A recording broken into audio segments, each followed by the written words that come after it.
سلام دوستای عزیز، به کانال ویدا کوک خوش اومدین.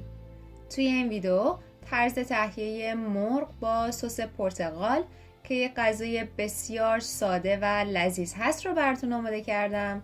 امیدوارم که خوشتون بیاد. مواد لازم: ران مرغ 5 عدد، پیاز حلقه خرد شده 1 عدد متوسط، آب پرتقال تازه 1/2 پیمانه، زعفران دم کرده 3 قاشق غذاخوری و نمک و فلفل به میزان لازم. داخل یک قابلمه مقداری روغن ریختم، کاملا داغ شده. مرغ ها رو داخل روغن میذارم و اونها رو کاملا سرخ میکنم.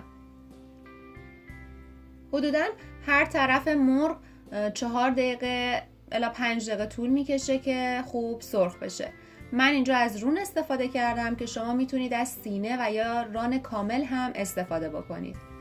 بعد از اینکه مرغ‌ها کاملا سرخ شدن، اونها رو از قابلمه در میارم و پیاز حلقه خرد شده رو کف قابلمه میچینم.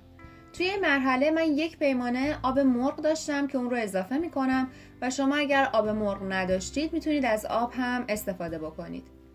برای اینکه مطمئن بشم بوی زخم مرغ کاملا گرفته میشه، 2 عدد چوب دارچین هم به سس اضافه میکنم. 1 قاشق از زعفران دم کرده رو توی این مرحله داخل سس میریزم و حرارت رو زیاد میکنم تا سس کمی شروع بکنه به جوشیدن. دوباره مرغ ها رو داخل سس میذارم. زعفران رو اضافه میکنم. نمک و فلفل. حالا در به قابلمه رو میذارم و به مدت 45 دقیقه اجازه میدم که مرغ کاملا بپزه. بعد از گذشت این زمان مرغ که خوب پخت، آب پرتقال تازه رو اضافه میکنم و دوباره به مدت 1 ربع میذارم که مرغ داخل این سس مزه دار بشه. آب پرتقالی که من امروز استفاده کردم ملس بود و تازه.